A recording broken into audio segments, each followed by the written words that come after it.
Hello family, ndabasuhuje. Nizere ko mumeze neza aho muherereye hose. Nimba hari batameze neza ndabakomeje. Imana ibafashe aho bitameze neza bimere neza. Hano ndi ku nama za Queen 31. Nimba uhageze bwa mbere tuguhaye ikaze. Nimba uhasanzwe nabwo warakoze subscribe ndagushimiye. Niba ugira ama video zacu nukuri ndabashimiye cyane, ndabakunda, muraba agaciro. Uyu munsi rero ntabwo ndi njyenyine n'ubundi ndi kumwe n'umuvandimwe, reka muhe ikaze ubundi nawe abibwire. Ariko hano arahasanzwe. Ibwira abadukurikiye bashobora kuba batubonye bwa mbere, nguhaye ikaze. Yego murakoze cyane. Nanjye nitwa Justine. Nshimiye kubana namwe. Murakoze cyane.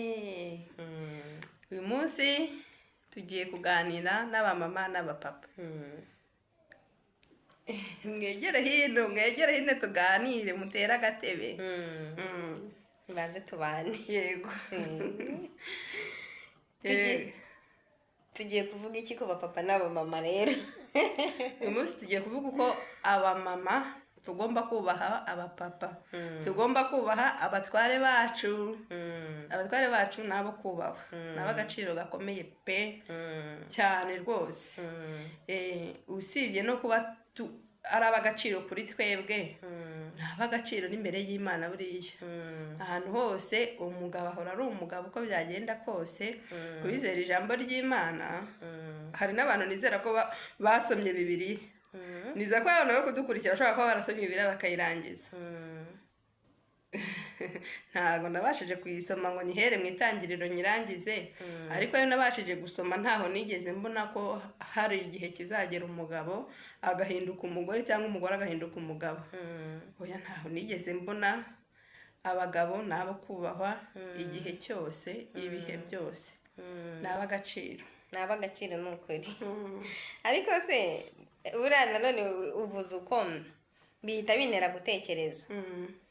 Ubundi abagabo n'abagabo bose bakwiye guhabwa agaciro, cyangwa abagabo mbese biha agaciro nabo bagahagarara ku gaciro kabo ko kwitwa umugabo?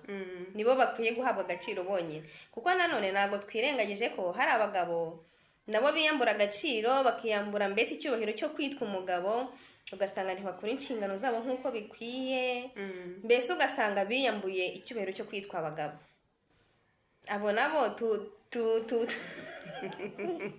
arabuzi se? Urugero hari ubuzi? Umva hari abo nzi pe. Urugero hari nk'umupapa mperutse kubona hari video mbona iri gucicikana, mbona ngo umupapa wawe warumye umugore w'ugutwi. Yamurumye ugutwi byagenze bite? Yamurumye ugutwi habaye iki? Nibo bazi ibyo bapfuye, ariko nanone simbizi ukuntu umugabo nk'uwo nanone ugera harimo umugore w'ugutwi. Ibyo nabonye ari ibindi bintu. Ubwo rero uwo mugabo ahubwo ndumva umugabo akomeye. Ibaza ubwo wenda ntiyumvaga. Ubwo niba atarumvaga azamura umugutwi kugira ngo ajye yumva neza. Ubwo amakosa yakoze. Amakosa yakoze rwose. Umugabo cyangwa se umutware aba akwiye agaciro gakwiriye. Mbona ubundi twagakwiye kubaha abatware bacu nk'uko twubaha ba dante. Buriya kugira ngo uzabe umwana wasuzuguye ise biba bigoye. Nagisita nk'uko wasanga gisita mu muhanda, ariko ise w'umuntu umva aba yubashywe. Kugira ngo uzumve hari umuntu ubwiye papa we ngo papa ngo uri iki cyangwa iki. Sinzi niba hari aho biba rwose mutubwira, ariko njyewe ku myaka yanjye mfite itari myinshi ariko itari na mikeya, abana benshi mbona bubaha ababyeyi babo b'abapapa. Natwe twagakwiye kubaha abatware bacu nk'uko twubaha ba data. Mbese ntacyo umugabo yagakoze ngo bigeraho umugore agera hamwita ka gasimba ntiriwe mvuga. Nsigaye mbona bihara, ugasanga umugabo akoze ikosa, umugore araje ahise amwita kari agasimba namwe muzi, njye sinabaje no kugasubiramo. Ubona biteye isoni rwose. Ariya matungo akunzwe kuba mu rugo akanga abajura.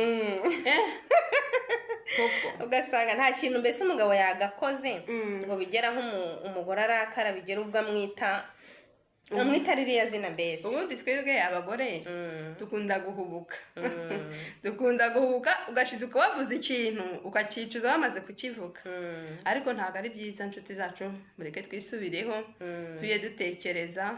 Abatware bacu ntabwo ari abana bacu twabyaye, n'ab'Imana yaduhaye ngo tube turi kumwe nabo muri iyi si, tububahe, tubahe agaciro kabakwiriye, tubahe icyubahiro tubagomba. naho yakugira amakosa angana gute, ihangane urinde ururimi rwawe, we kumubwira amagambo adakwiriye, we kumubwira amagambo utabasha kuvuga uri mu bandi bantu. ni ukuri nabo kubahwa. buriya umuntu ugukura iwanyu, nahoze mbona umukobwa nzi, urabona yari ari mu Rwanda, ariko n'ubundi mbese ubona afite ubuzima, afite akazi keza, mbese abayeho neza, afite abakozi, mbese afite buri kimwe. ariko ngo yaje gushaka n'umugabo uba muri Amerika, n'umusore uri muri Amerika. muri Amerika rero ngo nta bakozi, mbese akazi kose uba ugomba kukimenyera, buri kimwe cyose ukakimenyera. ariko ako ndi kukababwira kugira ngo mwumve ukuntu abagabo ari abo kubaha.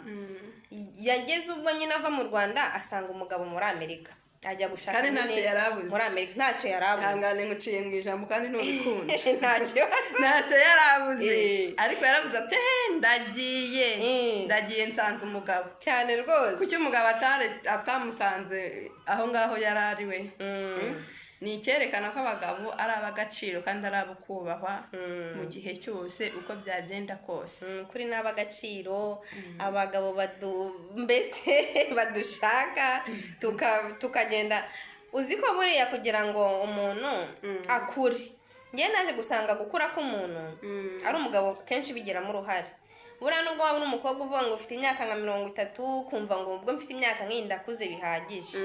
buriya kenshi ubwenge bwinshi umuntu abwunguka ari uko yabonye umutware, yashatse umugabo. ni hahandi ubasha gushyira ibintu byawe ku murongo igihe uri umukobwa, uvuga ngo buracyandagiye ahangiye cyane. ariko iyo wagize umugabo nyine, washatse umugabo agushyira ku murongo, ukamenya ko utagomba kujya mu bidafite umumaro, ukamenya ko utagomba kumara umwanya wawe mu bintu bidafite umumaro. mu gihe uri umukobwa uba wiyobora, aho bakoreye ugenda, aho habaye agafeshita gatoya, ikirori ngo wagiye.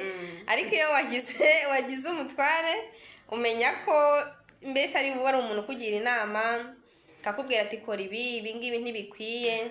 mbese niho ugenda ukura cyane rwose. rega buriya ikindi tugomba kumenya, abagabo bacu nizo nshuti zacu za mbere, nizo nshuti magana.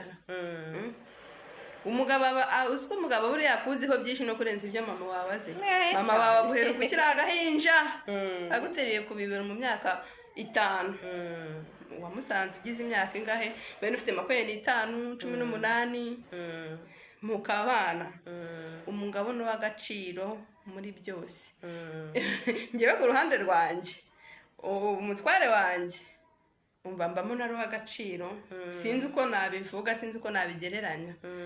ariko niwe nshuti yanjye magara, niwe nabwira buri kibazo mfite, ubushobozi yaba afite akagikemura, cyangwa akavuga ati tuza bizagenda gutya. niwe muntu udashobora kunjyana hanze ngo namunaniye. ni ukuri rwose. niwe muntu mbese ubasha kukubikira ibanga. umva tubyishe kuri inshuti zacu. aho muzumva umugabo yajyanye umugore hanze, niho hake. niba hano hari njye nawe ndumva sinzi.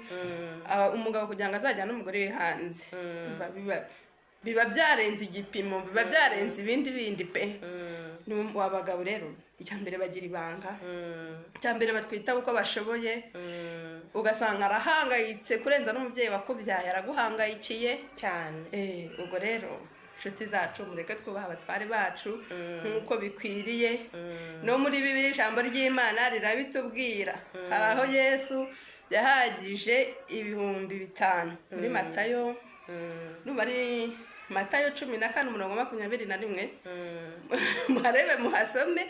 Haravuze ngo abariye bari 4,000 ngo abagore n'abana batarimo. Abagore n'abana batarimo. Urumva ko abagabo aribo bahawe agaciro habarwa abagabo gusa, abagore n'abana batarimo. None tubambura agaciro dushingiye ku nta mpamvu yo kubambura agaciro kabo. Arahonjamura ugasanga nk'umugore abwiye nk'umugabo w'ijambo atabasha kubwira papa wiwe, ariko ngurunguru umusazi. Mana nshuti nirya no kugucika nyaboneka birifata twubaha abagabo, twubaha abatware bacu, ni abantu b'ingenzi n'ukuri. yaba ari uwawe yaba ari uw'ahandi tugomba kububaha duciye bugufi. Nyagasani Yesu adushoboze n'ukuri pe. Nabo kubahwa cyane. Burangira ndeba hari ukuntu uzarebe nk'iyo uri mu nzu iyo uri mu nzu wenyine wenda agatindaho gatoya gutaha wumva utaryama. Oya niyo abana bari kureba babona papa wabo ahari babona nta n'intare yahinjira. None se ndibutse kera usibye n'abana ahubwo se wowe ubwawe uzi ngewe niyo hari akantu gakomye nzi ngo arahari mba numva ndinzwe. Kandi nibyo koko tuba turinzwe. Mbonereho nshimira n'umutware wanjye nzi ko ndeba ni ukuri ndagushimiye uri umugabo. ni ukuri pe ni ukuri turabashimiye muraba agaciro. Niyo tunakora amakosa mujye mutwihanganira ni ukuri. Dore Satani yamanukiye isi ashaka kurwanya buri kimwe, ariko ni ukuri Imana ijya idufasha kandi tubabarire tubashe kubaha abatware bacu nk'uko bikwiriye. Nubwo badukosereza tumenye uburyo tugomba mbese kubatwara gakeya. Erega abagabo buri ikindi naje kubona ntabwo bagoranye, ntabwo ari abantu baba bagoranye. Ni wa muntu mbese utagira uburakari ngo bugumeho. Urabona nk'iyo umukoshereje noneho wowe mbese ugasaba imbabazi ugaca bugufi, ubona ari ibintu bise birangira. Mbona ngewe abagabo bifitiye imitima nk'iy'abana, mbona bifitiye imitima nk'iy'abana. Oya ni ukuri ntabwo ari urwenya pe. Abagabo ni abana beza. Abagabo nta rero ryabo. Tujye tubaha, nta kintu na kimwe umugabo agomba gukora ngo bigeraho umugore cyangwa se umukobwa amwita izina risebetse ngewe ntasubiramo ridahesheje Imana icyubahiro. Imana yabahaye icyubahiro, natwe tubaherekere icyubahiro cyabo. Ni ukuri pe birakwiriye. Ariko ujya ubona kugira ngo uzabone nk'ahantu habaye amagambo nta mugabo wapfa gusangamo. Niba banahari simbizi niba banahari, ariko ubwo ni za mbaraga za Sekeba, ariko ntabwo bikunze kubaho pe. nta nababaho. Abagabo bahora bari mu bibafitiye umumaro. Uko byagenda kose yari umugabo umaze kubaka, hari igihe aba ahangayikishijwe n'urugo rwe, ugasanga ahangayikiye umugore we, ugasanga ahangayikiye abana be. Ni iki cyatuma tutabubaha nk'uko bikwiriye koko? Imana idushoboze iduha imbaraga zo kububaha, muraba agaciro muri byose. Imana idushoboze tububahe nk'uko bikwiriye. Buriya ababyeyi bacu baratubyara, noneho bamara kutubyara bakaduhangayikira, ese umwana wanjye zigate. Ariko iyo umaze umubyeyi yamaze kuguhangayikira akarwana n'uburyo wakwiga ugera igihe ugashaka. Noneho urabona iyo ugeze ku mugabo we noneho haba hangayikiye ubuzima bwawe bwose. Igihe mama bari kuvuga ngo Imana imfashe bakura mu myaka 18. Uzi ko ababyeyi ari ibyo tuba dusenga dusaba ati Imana umfashe umwana wanjye kure agere mu myaka 20, ariko umutware ni wa muntu guhangayikira ubuzima bwose, ubuzima bwe bwose. Mbese akavuga umugore wanjye agahangayikiye umuryango, ubuzima bwawe bwose cyane. Ubwo rero nta kintu na kimwe abagabo bagomba gukora gituma mbese twumva twababwira amagambo twishakiye, tubasuzugura, tubambura agaciro kabo. Ni ukuri tububahe kuko nabo kubahwa cyane. Tugomba kububaha. Abagabo muri abo kubahwa. Mbese abagabo nanone mwubaha inshingano zanyu ubwanyu, namwe mukubaha mbese izina ryanyu umugabo cyane. Nanone disi ni ukuri aho muri mwigurira akantu aho aho muri mwigurira akantu. muri abana beza nta kibi cyabo pe. Ngaho ibaze nkanjye ukuntu mise mvuga. Ewe mujya mutubabarira hari ibiti baho natwe tutabigambiriye ubuse koko. Mujye mwihangana ariko natwe bamama beza mureke twisubireho tugerageze ni ukuri pe. Tugerageze kugendera mu nzira zikwiriye. tubasezere tubabwira ngo babyeyi dusenge dusabe Imana imbaraga kugira ngo iduhe imbaraga, iduhe n'umutima wo kubaha abatware bacu, iduhe imbaraga zo kubakunda, iduhe imbaraga zo kubarekera icyubahiro cyabo nk'uko Imana yakibahaye. Sawa rero nureba iyi video ukumva igushimishije ukore subscribe, usige na like aho ngaho, ubundi dusubire utaha. Turabakunda, Imana ikomeze ibahe umugisha mu byo mukora byose. Bye.